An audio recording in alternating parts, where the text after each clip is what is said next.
The starship landed on the under a sky. Ho stood at the exit door and looked at the alien city stretching before him. Tall silver towers reached toward the clouds. Flying vehicles moved between buildings like metal birds. Everything was beautiful, cold, and completely foreign. He carried only a small bag. Inside were a few clothes and a photograph of Earth taken from space. That was all they allowed him to bring. Everything else from his past life was gone. His military rank, his medals, his command, all erased as part of the peace treaty between Earth and the Empire. Two guards waited at the bottom of the ramp. They were tall, nearly 7 feet, with pale blue skin and silver eyes. Their bodies were strong and elegant. They looked at Ho the way someone might look at a stray animal. "You are the human," one guard said. It was not a question. Ho nodded. He did not speak. He had learned during the journey that his words meant nothing here. They escorted him through the city in a vehicle with dark windows. He watched the people walking on the streets below. They moved with confidence and pride. Their civilization was thousands of years older than humanity's. Their technology could turn Earth to ash in a single day, and they had almost done exactly that. The war between Earth and the Empire had lasted only 8 months, 8 months of fire, death, and desperate fighting. Humanity had no chance of winning. Everyone knew this. But humans had fought anyway, with a stubbornness that surprised even themselves. In the end, the Emperor had offered peace, not because humans were winning, but because the cost of total victory was becoming too high. Humans died by the millions, but they kept fighting. They destroyed ships with suicide attacks. They turned every city into a fortress. They made the Empire bleed for every inch of ground. The peace treaty was simple. Earth would submit to authority. In exchange, humanity would survive. And to seal this agreement, a human of importance would marry into a noble house. Ho was chosen. He had been a commander in the Earth Defense Force. He had held the city for 16 days against a force 20 times larger than his own. They had lost more soldiers trying to take that one city than in any other battle of the war. The Empire wanted him specifically, perhaps as a trophy, perhaps to ensure he could never fight again. Ho did not know their reasons, and he did not ask. He only knew his duty. If his marriage could save billions of human lives, then he would marry. The vehicle stopped before a massive estate. Stone walls surrounded gardens filled with alien flowers. The main house was larger than any building Ho had ever entered. This was House, one of the oldest noble families in the Empire, and this would be his prison for the rest of his life. Inside, servants led him through hallways decorated with paintings and sculptures. He saw images of heroes from ancient wars. He saw weapons displayed like sacred objects. Everything spoke of power, history, and conquest. They brought him to a great hall where dozens of nobles waited. At the center stood a woman. Lady of House. She was beautiful in the way a blade is beautiful, tall and graceful, with long dark hair that fell past her shoulders. Her skin was the same pale blue as all, but her eyes were different. They were deep purple, like the color of a dying star. She wore a dress of white and gold that made her look like a goddess from old Earth myths. She did not smile when she saw Ho. She did not frown either. She simply looked at him with no expression at all, as if he were furniture being delivered to her home. The wedding ceremony was short. A priest spoke words in a language Ho did not understand, repeated certain phrases. Ho did the same, coached by a translator in his ear. They did not exchange rings. They did not kiss. When it was over, turned and walked away without looking back. A servant approached Ho. "I will show you to your quarters," the servant said. The room they gave him was small. It was clean and had a bed, a desk, and a window that looked out at a garden wall. It was far from the main house, in a building meant for lesser servants. This was his place now. This was what the Empire thought of him. Ho set his bag on the bed. He took out the photograph of Earth and placed it on the desk. Then he sat down and was still. A knock came at the door. Ho opened it to find a young human man standing there. He had short black hair and tired eyes that brightened when he saw Ho. "Commander," the man said quietly. Ho allowed himself a small smile. "I did not know you were here." Du had served under Ho during the war. He had been captured in the final weeks and sent to thee as a servant. Somehow, he had been assigned to this estate. "They made me your attendant," Du said, stepping inside.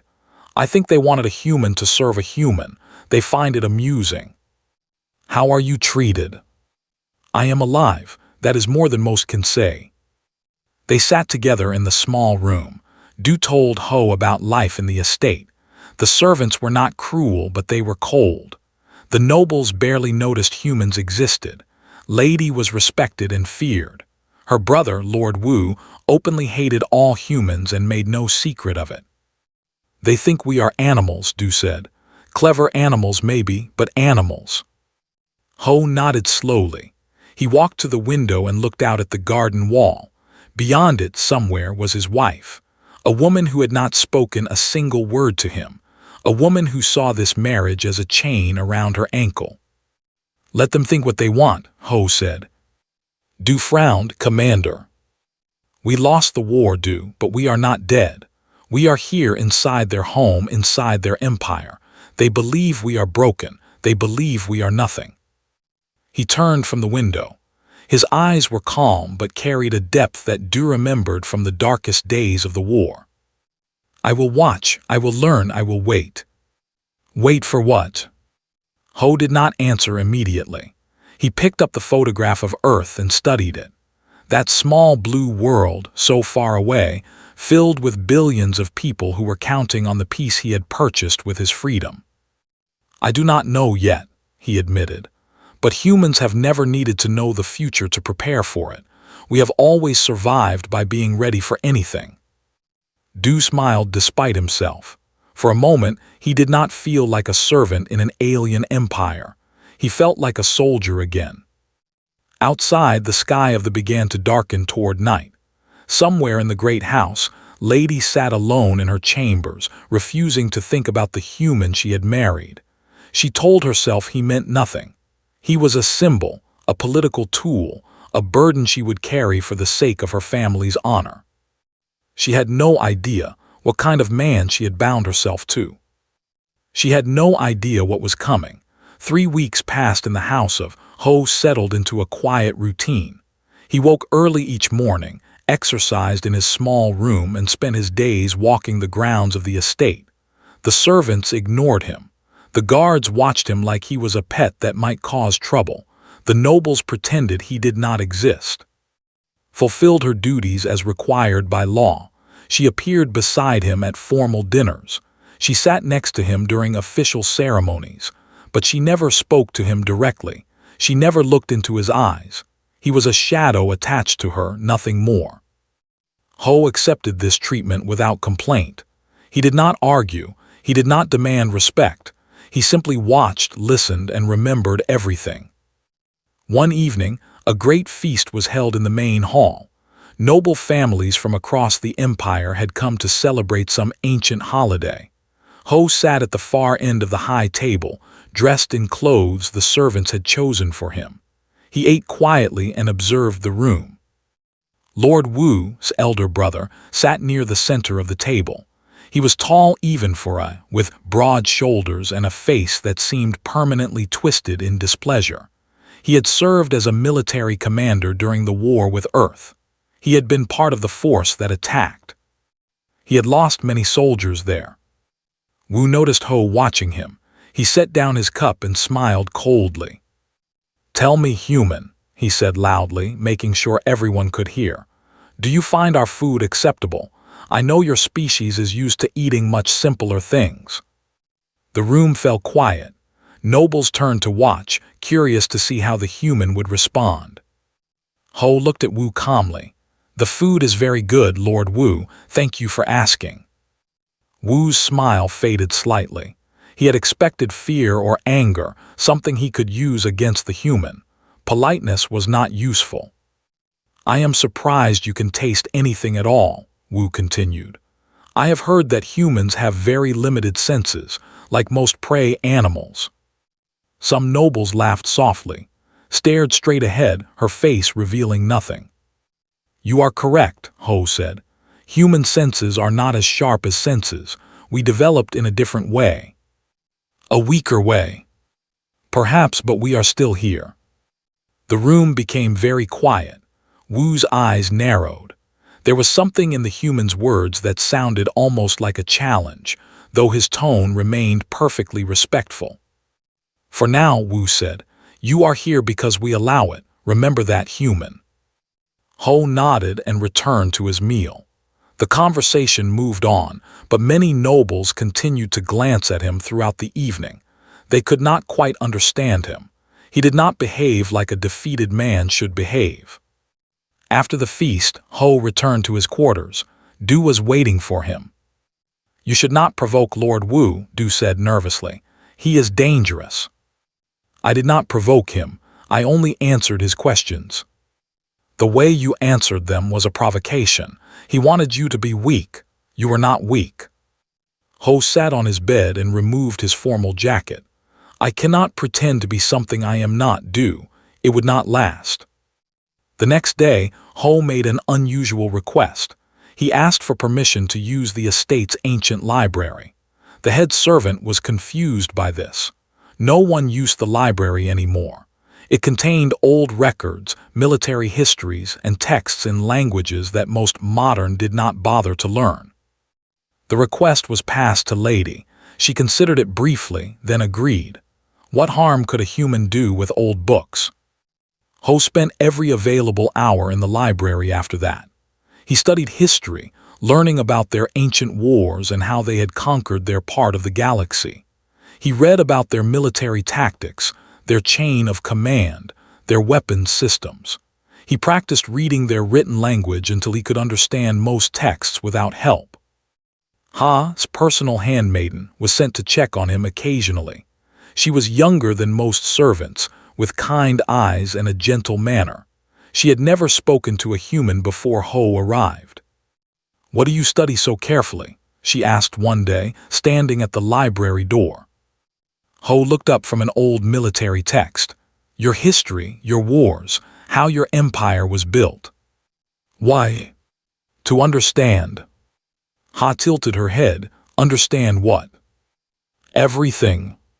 She reported this to Lady that evening. The lady listened with little interest. Let him read his books, said. It changes nothing about what he is. But Ha was not so sure. There was something in the human's eyes when he studied those texts, a focus, an intensity that did not match the picture of a broken prisoner.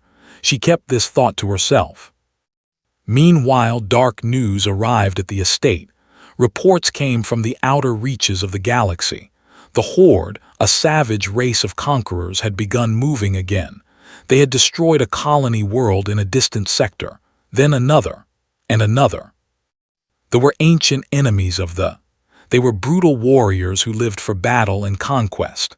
Their hordes had been quiet for generations, but now they stirred once more. Lord Wu was called to the imperial palace for military discussions. He left the estate with excitement in his eyes. This was the kind of enemy he wanted to fight. Not stubborn humans hiding in broken cities, but a proper foe worthy of strength. Ho continued his studies. He read about the now, learning everything the old texts contained about their tactics and behavior. They were fierce but predictable. They valued strength above all else. They followed leaders who proved themselves in combat. Du found Ho late one night, still reading by lamplight. You should sleep, Commander. Not yet. What are you looking for in these old books? Ho turned a page. Patterns, weaknesses, opportunities. Opportunities for what? We are prisoners here. We have no power. Ho set down the book and looked at his old friend. Power is not given, Du. It is taken, or it is earned. They believe they have all the power. They believe humans are nothing. That belief is their weakness. How? Because they will never see us coming. Du shook his head slowly. Sometimes you frighten me, Commander. Ho smiled slightly. It was a rare expression on his face. Good, fear keeps you sharp. In her chambers across the estate, Lady received another report from Ha about her husband's activities. She listened with half attention, her mind on other matters. The threat was concerning. Her brother seemed eager for war, but was more cautious by nature. He asked about the today, Ha mentioned. He wanted every text we have about them. For the first time, felt a flicker of curiosity about the human she had married. Why would he care about the? What possible use could that information have for a powerless hostage? She pushed the thought away. It did not matter, he was nothing, he would always be nothing. Outside her window, the stars of the Empire shone cold and distant.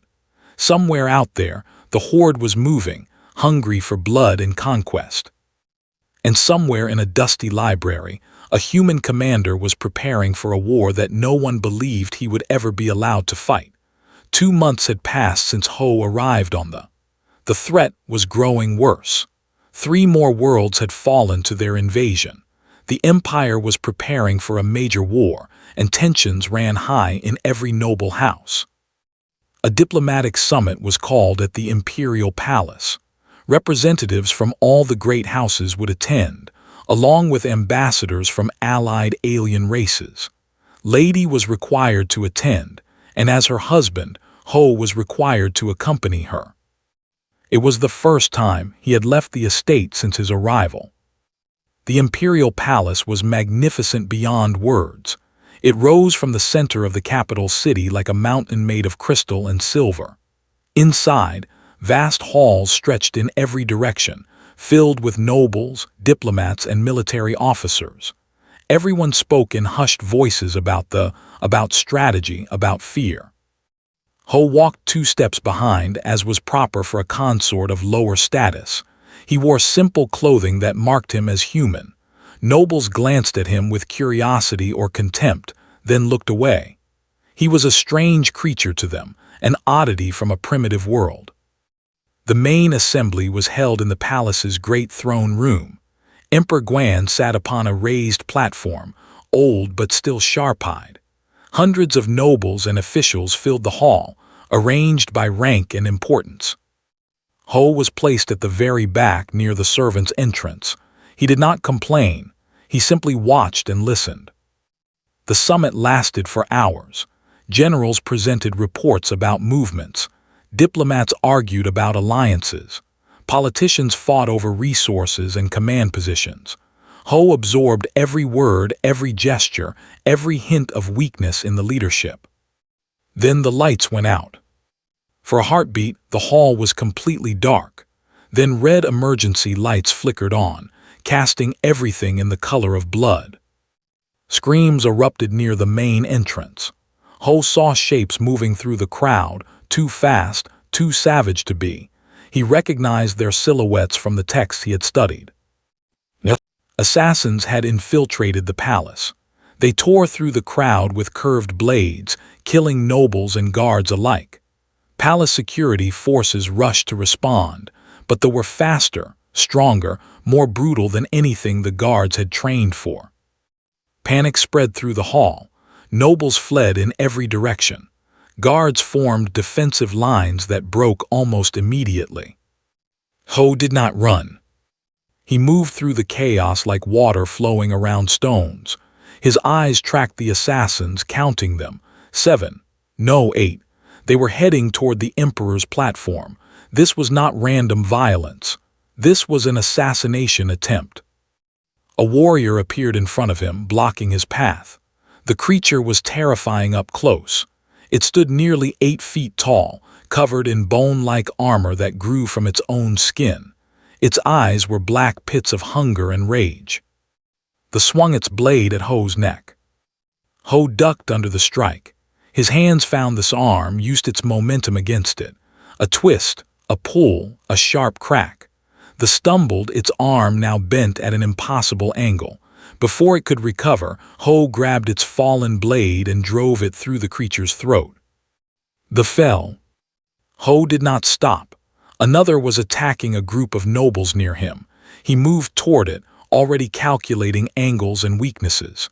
The blade felt natural in his hands, not made but balanced well enough.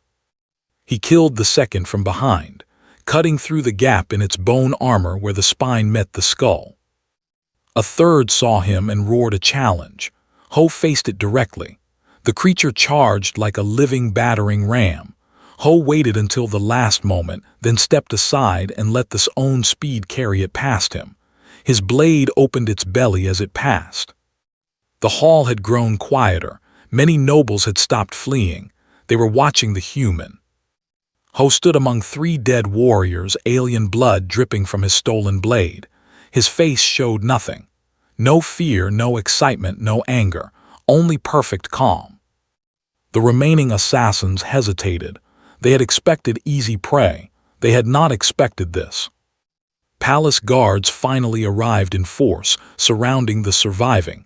The battle ended quickly after that, but everyone in the hall had seen what happened. Everyone had seen the human. Lord Wu pushed through the crowd, his face twisted with disbelief and anger. "How did you do that?" he demanded. "Where did you learn to fight like that?" Ho lowered the bloody blade. He looked at Wu with steady eyes. "Earth does not produce soldiers," he said quietly. "It produces survivors." The hall fell completely silent. Even the Emperor was watching now, his old eyes fixed on the blood-soaked human standing amid the bodies of elite assassins. Stared at her husband. She had watched the entire fight. She had seen how he moved, how he killed, how he remained utterly calm while nobles twice his size fled in terror. This was not the broken, powerless man she had dismissed for 2 months. This was something else entirely. The aftermath of the attack consumed the rest of the summit. The assassins were identified as a special strike team, sent specifically to kill the Emperor and throw the Empire into chaos. They had failed only because of the palace guards. And because of a single human. That night went to Ho's quarters for the first time. She found him sitting by the window, still wearing his blood-stained clothes. He had cleaned his hands and face, but he had not bothered to change. "May I enter?" she asked. He looked at her with surprise, then nodded. Stepped inside.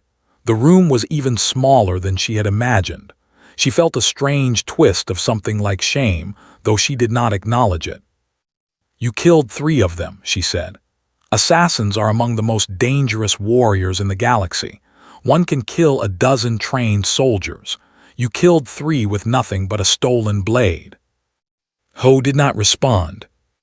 "What were you?" asked. "Before they sent you here, what were you really?" He was quiet for a long moment, then he spoke. "I was the commander who held the line of 16 days, lady. We had 10,000 soldiers against 200,000. We had no reinforcements, no supplies, no hope." He looked out the window at the alien stars. "But we held. Every day we woke up expecting to die. Every night we survived to see another dawn." His breath caught. She had heard of during the war. Every had. It was the battle that made the generals reconsider their invasion. It was the battle that bled her own brother's forces until they could barely stand. "You were the commander of," she whispered. "I was. And you came here willingly, as a hostage. For peace, for Earth, for the people who could not fight anymore." Stood very still. She had spent 2 months seeing this man as a burden, a symbol of a distasteful political arrangement. She had never once considered what he had sacrificed to be here. "The Empire did not send me a hostage," she said slowly, more to herself than to him. "They sent me a leashed wolf." Ho finally looked at her. His eyes were dark but not unkind. "A wolf can be useful, lady, if you are willing to remove the leash." He said nothing more. After a long moment, turned and left his quarters. She walked back to the main house in silence, her mind churning with thoughts she had never expected to have. The human was not what she had believed. Nothing about him was what she had believed. And for the first time since their wedding, Lady of House was curious about the man she had married. The horde attacked without mercy. In the weeks following the assassination attempt, 3 border worlds fell to their invasion. Millions of citizens died or fled. The reports that reached the capital grew darker with each passing day. Emperor Guan called an emergency war council. Every high-ranking military officer, every head of noble house, every strategic advisor was summoned to the imperial palace. The fate of the empire would be decided in that chamber. Lady received her summons with a heavy heart. As a member of the imperial bloodline, she had a seat at the council table. Her brother Wu would be there too, already arguing for aggressive military action. On the morning of the council, made a decision that shocked her entire household. She ordered her husband to accompany her, not as a silent decoration, but as an advisor. Lord Wu heard about this and rushed to confront her before they departed. "You cannot bring that human to the war council," he said, his voice tight with anger. "It is an insult to every who will be present." "He killed 3 assassins with his bare hands and a stolen blade," replied calmly. "That is more than most of your soldiers have done. One lucky fight means nothing." "It was not luck, brother. I have learned things about our human guest. He was not some random prisoner. He was the commander of—" Wu's face went pale. His own forces had broken themselves against defenses for 16 days. He had lost friends there. He had almost died there himself. "That is impossible," he whispered. "It is the truth. The Empire sent him to us as a hostage because he was too dangerous to leave free. Perhaps we should use that danger instead of wasting it." Wu had no response, walked past him without another word. The War Council chamber was vast and circular, with seats arranged around a central projection table. Military officers filled most of the seats. Noble lords and ladies occupied the rest. At the head of the room, Emperor Guan sat on a simple throne, watching everything with ancient, calculating eyes. Took her seat. Ho stood behind her, still dressed in simple clothes, still carrying himself with quiet humility. Every eye in the room turned toward him. Whispers spread through the chamber. "Is that the human from the assassination attempt? Why is he here? Lady has lost her mind." The emperor raised a hand, and silence fell instantly. "We are here to discuss survival," Emperor Guan said. His voice was soft but carried easily through the room. "The Horde has not been this aggressive in 500 years. Our current strategies are failing. I want solutions, not excuses." General after general rose to speak. They proposed defensive lines that had already been overwhelmed. They suggested troop movements that would take months to organize. They argued with each other about resources and command authority. Ho listened to everything. His face remained blank, but his mind was working constantly. He saw the flaws in every plan. He saw the fear behind every proposal. The military was powerful, but it had not faced a real threat in generations. They did not know how to fight an enemy that did not respect their rules. After an hour of fruitless debate, Emperor Guan turned his gaze towards a section of the room. "Lady," he said, "I am told you brought an unusual advisor today." The room went very quiet, stood and bowed. "I did, Your Majesty. My husband, Ho, was once a military commander of some note. I thought his perspective might be valuable." Wu sneered. "His perspective? He comes from a primitive world that we conquered in 8 months. A world that cost us far more than we expected," Emperor Guan said quietly. "I remember the reports from Earth. I remember." His eyes found Ho. "You may speak, human. What do you see in our strategies?" Every military officer in the room stared at Ho with hostility or disbelief. A human advising the War Council. It was absurd. It was insulting. Ho stepped forward. He looked at the strategic display in the center of the room, showing movements and defensive positions. "Your strategies are failing," he said simply, "because you are fighting the war they want you to fight." Protests erupted immediately. Officers shouted insults. Wu laughed openly. Emperor Guan raised his hand again. Silence returned. "Explain," the emperor said. Ho pointed at the display. "They are aggressive, but they are not stupid. They attack where you are weak. They avoid where you are strong. You respond by reinforcing the places they already conquered, which means you are always one step behind." He moved his hand across the display, tracing lines that only he seemed to see. Their supply lines are extended. Their horde travels fast, but their supplies do not. They are feeding their army by conquering and consuming. If you cut their supply routes here, here, and here, their advance will stop within 2 weeks. They will either starve or be forced to turn and fight on ground you choose. A senior general stood, his face red with anger. "This is ridiculous. A human cannot understand warfare. He has never fought them." "I have studied them," Ho replied. "I have read every text your libraries contain about their history and tactics, and I have fought enemies who should have destroyed me many times over. The principles are the same. You would have us risk our fleets on your theories. I would have you fight to win, not just to survive another day." The room erupted in argument again, but Emperor Guan did not stop it this time. He was watching Ho with an expression that no one could quite read.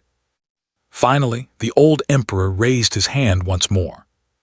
"Your plan is bold, human. Some would say suicidal, but you speak with conviction." He leaned forward. "Would you stake your life on this strategy?"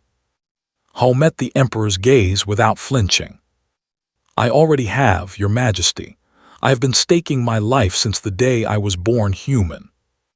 A long silence followed. Then Emperor Guan did something unexpected. He smiled. "I will give you a chance to prove yourself, Commander Ho. 1 battalion. Soldiers that the regular military does not want. Criminals, failures, the disgraced and forgotten. Take them to the contested world of 4 and hold it against the advance." Wu jumped to his feet. "Your Majesty, this is madness. You cannot give military command to a human." "I can do whatever I wish, Lord Wu. That is what it means to be emperor." Guan's eyes never left Ho. "If you fail, human, you will die on 4 along with your battalion. If you succeed, perhaps I will give you something more." Ho bowed deeply. "I accept, Your Majesty." The council ended in chaos. Officers protested. Nobles demanded explanations. Wu stormed out in fury, but the emperor's decision was final. As they left the palace, walked beside Ho for the first time. "You know they gave you that battalion because they expect you to fail," she said. "They want you to die and prove that humans are worthless." "I know. And you accepted anyway." Ho looked at her. In his eyes she saw something she had never noticed before. Not fear, not hope, but absolute certainty. "I have been waiting for this, lady. A chance to fight again. A chance to prove what humans can do when we are not held in chains." Was quiet for a moment. Then she said something that surprised them both. "I am coming with you." Ho stopped walking. "Lady, this is not." "Do not argue with me, Commander. I am a daughter of house. If you are going to fight under my family's name, I will be there to witness it." Her purple eyes met his. "I need to see what you truly are." Ho studied her face. Then slowly he nodded. "Very well, my lady. But when we reach 4, you will see things that may change how you understand the galaxy." "Good," said, "I am ready to learn." They walked together toward the waiting transport. Behind them, the imperial palace gleamed in the light of the alien sun. Ahead of them lay war, death, and a chance for glory that neither could fully imagine. The human wolf had finally been released from his leash. 4 was a harsh world of red deserts and jagged mountains. 2 moons hung in its sky, casting strange shadows across the landscape. The air was thin and carried the smell of iron. It was the kind of place where things went to die. Ho stood at the edge of the landing zone and watched his battalion disembark from the transport ships. They came in ragged lines, these soldiers that no one wanted. Criminals pulled from military prisons. Officers disgraced by failure or scandal. Warriors too old, too young, or too damaged for regular service. 500 soldiers that the Empire had thrown away. They looked at Ho with confusion and suspicion. A human was their commander. Du stood beside Ho, also watching. He had insisted on coming, refusing to stay safe on the while his commander went to war. They hate you already, Du observed quietly. Good, hate is better than nothing. I can work with hate. Lady arrived last, stepping off her personal shuttle with Hai at her side. She had brought no guards, no servants beyond her handmaiden. She had come to observe, not to command. Ho addressed his battalion for the first time that afternoon. They gathered in a dusty clearing between the mountains, standing in loose groups that barely resembled military formations. I know what you are thinking, Ho said. His voice was not loud, but somehow it carried across the entire clearing. You are thinking that a human cannot lead soldiers.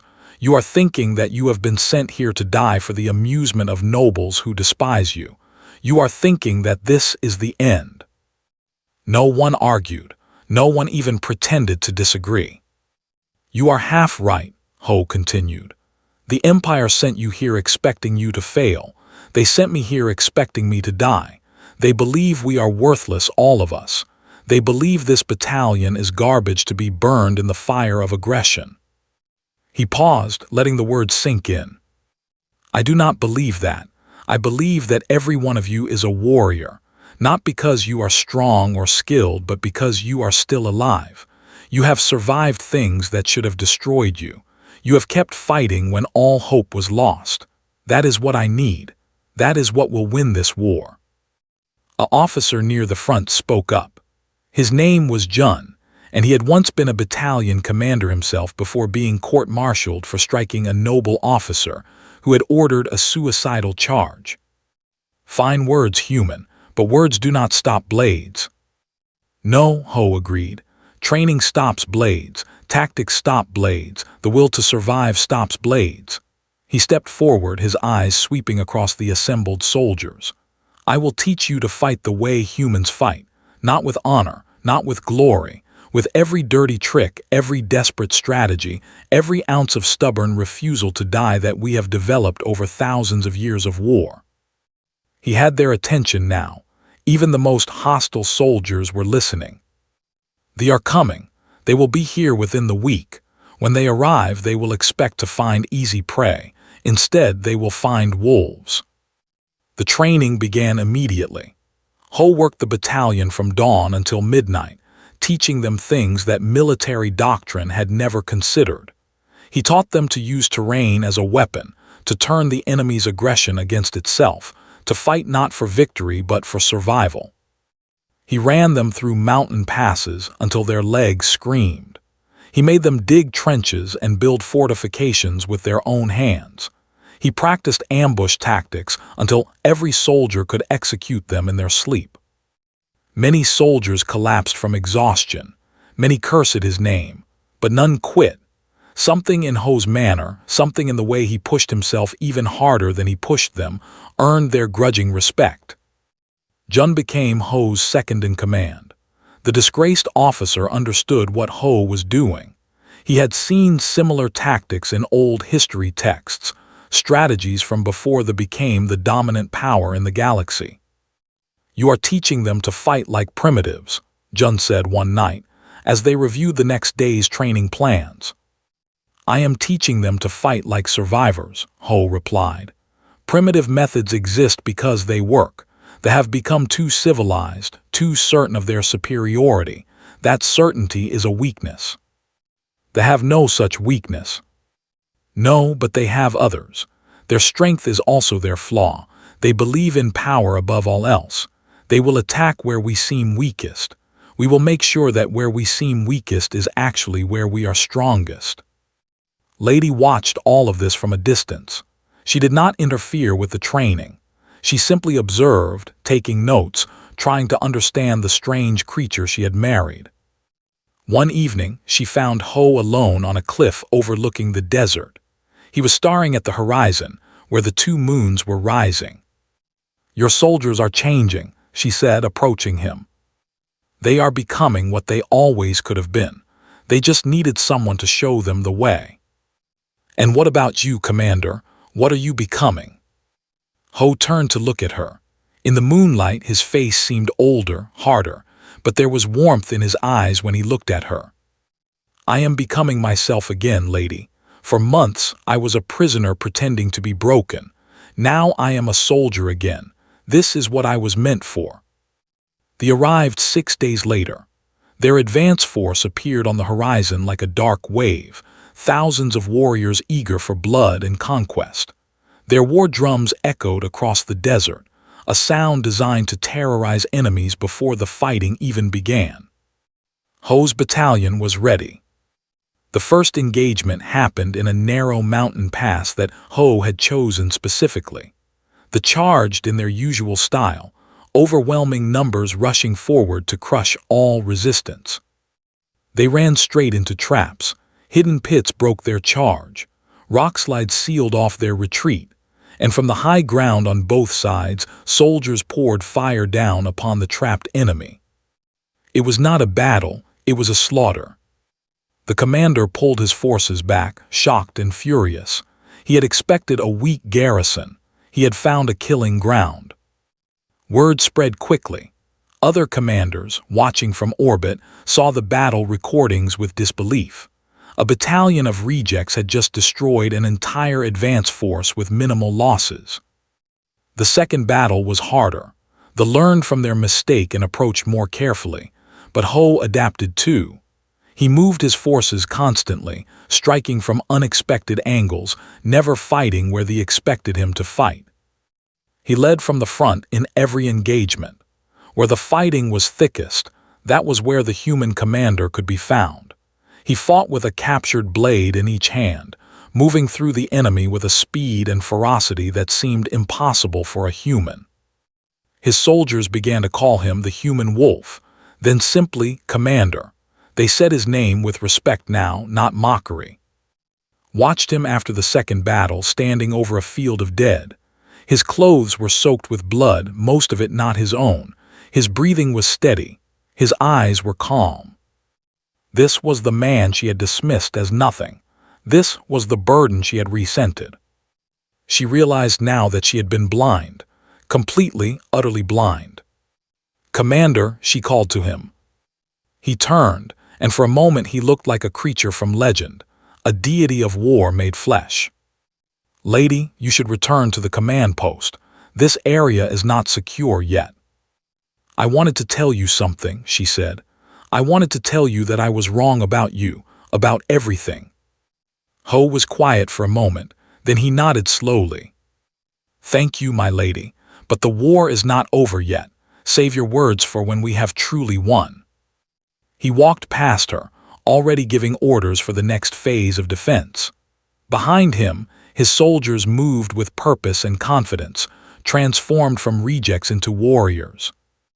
Lady watched him go, and for the first time, she felt something other than obligation when she thought of her husband. She felt pride. The warlord arrived on 4 with the fury of a storm.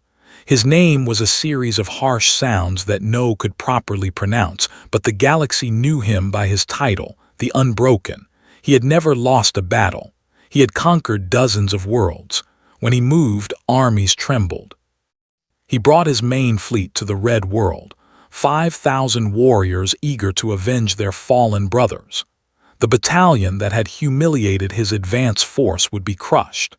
The human commander who had dared to stand against the horde would die screaming. Ho received the intelligence reports without emotion. He had expected this. He had counted on it. The reinforcements from the main fleet are still 3 days away, Jun reported grimly. We cannot hold against 5,000 for that long. We should retreat to the extraction point. No. Jun stared at his commander. Sir, this is suicide. We have 400 soldiers left. We are outnumbered more than 12 to 1. I know the numbers, Ho replied. I also know what happens if we retreat, the take 4. They gain a forward base. The war extends by months, perhaps years. Millions more die. And if we stay, we die for certain. Ho looked at his second-in-command. In the weeks of fighting, Jun had become more than an officer. He had become a friend. "Do," Ho called. His old companion approached. "Yes, Commander." "Tell Jun what you told me when I first asked you to follow me to the—" Du smiled slightly. "I told him that I would rather die fighting beside a true commander than live as a slave in a comfortable cage." Ho nodded. "That is why we stay, not because we want to die, Jun, because humans do not retreat. We make the enemy wish they had." The battle preparations began immediately. Ho chose his ground carefully, a fortress of natural stone and hastily built defenses in the deepest part of the mountain range. Every approach was mined. Every high position was fortified. Every soldier was given a specific role and told exactly what to expect. Lady found Ho alone before the battle began. He was checking his weapons, the same two blades he had claimed in earlier fights. "I should have returned to the when you gave me the chance," she said quietly. "You stayed because you needed to see," Ho replied without looking up. "Have you seen enough?" "I have seen a man transform broken soldiers into warriors. I have seen a human outthink enemies who have conquered worlds. I have seen my husband become something I cannot even name." Ho set down his blades and finally looked at her. "Lady, when the battle begins, I need you to stay in the command bunker. Promise me." "Why do you care where I am?" "Because you are my wife. Because whatever obligation brought us together, I have come to respect you. And because if I die today, I want to die knowing you are safe." Felt something tighten in her chest. She nodded slowly. "I promise." They attacked at dawn. They came in waves, thousands of warriors crashing against the mountain defenses like an ocean against stone. The soldiers met them with everything they had, firing from fortified positions, triggering traps, fighting with a desperation that surprised even themselves. Ho was everywhere. When a defensive line weakened, he appeared to reinforce it. When soldiers began to waver, his presence steadied them. He killed after with his captured blades, his movements so fast and precise that he seemed inhuman. Hours passed. The sun crossed the sky and began to set. The losses were terrible, but the losses were worse. Bodies piled in the mountain passes, so thick that the later waves had to climb over their own dead. The warlord watched from his command position, his black eyes burning with rage. He had never faced anything like this. A single battalion of rejects was holding against his entire army. And at the center of it all was one human, one small, fragile, impossible human. The warlord made his decision. He would break this resistance personally. At nightfall, the forces pulled back. For a moment, the exhausted soldiers dared to hope that the enemy was retreating. Then the warlord's challenge rang across the battlefield. In the tradition, a leader could demand single combat with the enemy commander. If the challenged refused, his soldiers would lose all faith in him. If he accepted and lost, the battle would end. Ho heard the challenge. He understood what it meant. "Commander, you cannot accept," Jun said urgently. "The warlord is the greatest warrior they have produced in generations. He is twice your size and has been fighting since before your grandfather was born." "I know." "Then you know this is certain death." Ho picked up his blades. "Nothing is certain, Jun. That is what I have been trying to teach you." He walked out of the fortress alone. The battlefield was lit by burning wreckage and the light of the two moons. Warriors lined one side, silent and watchful. What remained of the battalion lined the other. Between them, a circle of cleared ground waited. The warlord stepped into the circle. He was massive, nearly 9 feet tall, covered in bone armor that had been decorated with the skulls of fallen enemies. His weapon was a curved that required 2 hands to wield. Ho stepped in to face him. He looked like a child compared to the monster before him. "You are the human," the warlord growled. His voice was like stones grinding together. You have killed many of my warriors. Yes. You should have run when you had the chance. Humans do not run. The warlord laughed, a terrible sound. Then you will die tired. He attacked. The first blow nearly cut Ho in half. He dove aside, feeling the wind of the blade pass over him. The warlord was faster than anything that size should be. His strikes came like thunder, each one strong enough to split stone. Ho did not try to block. He could not match that strength directly. Instead, he moved, always moving, never in the same place when the warlord's blade fell. He let the enemy swing, let the enemy waste energy, let the enemy become frustrated. The warriors watched in disbelief. The human was not fighting back. He was just surviving. But surviving was what humans did best. Minutes passed. The warlord's attacks grew wilder, fueled by rage. He had never faced an enemy who refused to stand and die properly. This human was making him look foolish.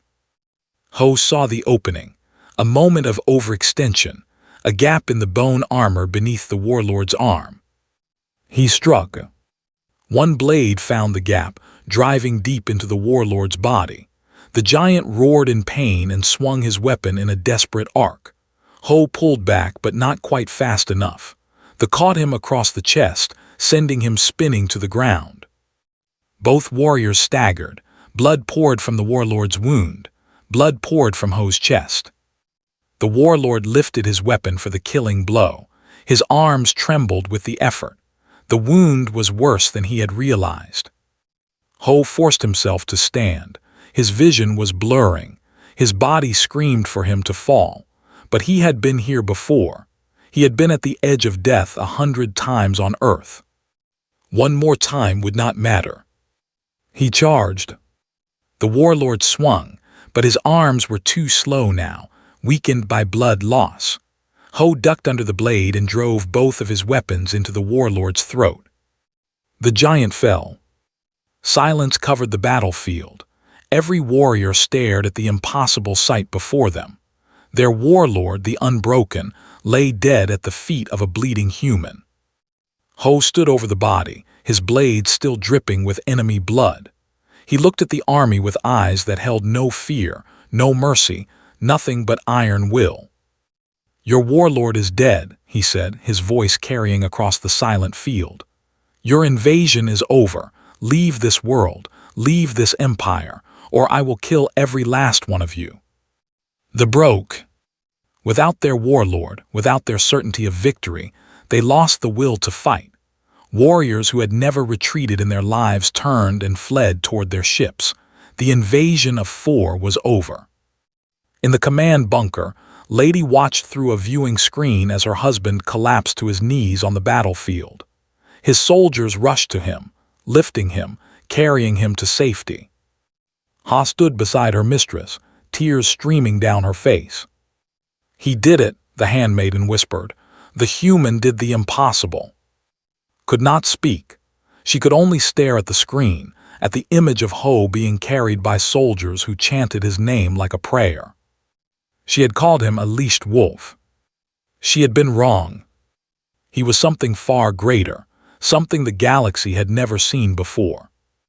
He was humanity itself, distilled into a single unstoppable man. Ho woke in a medical chamber filled with soft light. His body was wrapped in healing bandages, and machines hummed quietly around him, monitoring his recovery. For a long moment, he could not remember where he was or how he had gotten there. Then the memories returned. The battle, the warlord, the blade that had cut across his chest, the collapse.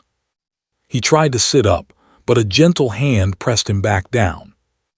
"Rest, Commander, you have earned it." Lady sat beside his bed. She looked different than he remembered. The cold pride that had always marked her expression was gone. In its place was something softer, something almost tender. "The battle," Ho said, his voice rough. "The soldiers. Alive, most of them. The retreated completely. Our reinforcements arrived the next morning and found nothing but dead enemies and living heroes." She paused. "You have been unconscious for 4 days." 4 days, Ho closed his eyes, 4 days of peace. It seemed impossible. The war. Ending, without their warlord, the Horde has fractured. Different factions are fighting each other for control. The threat to the Empire is over, at least for now. Reached out and touched his hand. Because of you. Ho looked at her hand on his. It was the first time she had touched him willingly since their wedding. I did not do it alone, he said. The soldiers did the fighting. Jun kept them organized. You gave me the chance to prove myself. You gave yourself that chance. I was just wise enough to finally see what you were. She fell silent for a moment. Then she spoke again, her voice barely above a whisper. I spent months hating you, resenting the obligation that bound us together. I looked at you and saw nothing but a symbol of everything I had lost. Her purple eyes met his. I was wrong, Ho. I was wrong about everything. He did not respond immediately. What could he say to months of pain and misunderstanding? You did what you thought was right, he finally replied. You protected yourself, I understand that. You are too kind. No, I am just honest. Smiled. It was the first genuine smile he had ever seen from her, and it transformed her face. She was beautiful when she smiled. The Emperor wishes to see you when you are recovered, she said. He wants to reward you personally. 3 weeks later, Ho stood in the Imperial throne room. His wounds had healed, though scars would remain forever. He wore a formal uniform now, one designed specifically for him, decorated with medals that no human had ever received before. The hall was filled with nobles, military officers, and representatives from across the empire. They had come to witness history. Emperor Guan looked down from his throne. His old face was calm, but his eyes sparkled with something that might have been amusement. Commander Ho, the Emperor said, you were given a battalion of rejects and told to hold a single world against the invasion. Instead, you destroyed the warlord and broke the Horde's power completely. Ho bowed. I did my duty, Your Majesty. You did far more than duty required. The Empire owes you a debt that can never be fully repaid. The Emperor leaned forward. I offer you whatever reward you desire, wealth beyond measure, a noble title, command of any fleet in the Empire, even your freedom to return to Earth if that is what you wish. The hall fell silent. Every noble waited to hear what the human would request. Ho was quiet for a long moment, then he spoke. I ask only one thing, Your Majesty. I wish to remain at Lady's side, if she will have me. Gasps echoed through the hall. This was not what anyone had expected. The human could have asked for anything. Power, glory, an entire planet of his own. Instead, he asked only for his wife. Emperor Guan smiled. Lady, what say you? Stepped forward. She walked to Ho's side and stood facing the throne. Her head was high, her voice clear. I married this man for obligation, Your Majesty, a political arrangement that I resented with every part of my soul. She paused, letting the words settle. I was a fool. I saw only what I expected to see, not what was truly before me. She turned to face Ho directly.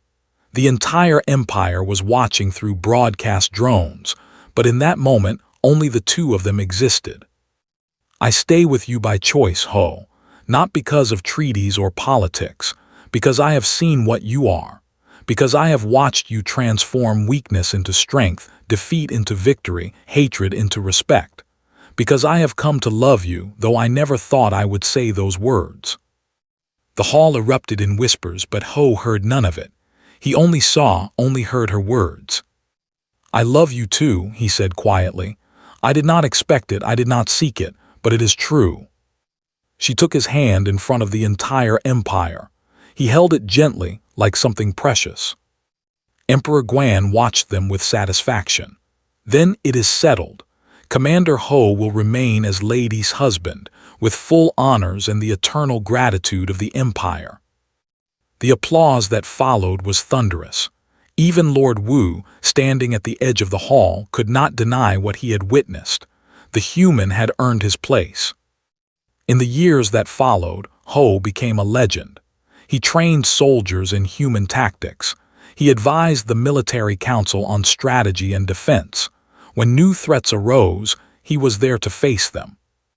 But more than that, he became a symbol. Humans across the galaxy heard his story and stood taller. They had proof now, undeniable proof, that they were not the weak primitives that others believed them to be. Humanity was not prey. They never had been. They were survivors. They were fighters. They were the apex predators that the galaxy had forgotten to fear. And Ho, the commander of the human wolf, the deity of battle, had reminded everyone of that truth. One evening, years later, Ho sat within the garden of their estate, the same estate where he had once been kept like a prisoner. Now it was home. Their children played nearby, two young ones with their mother's purple eyes and their father's quiet strength.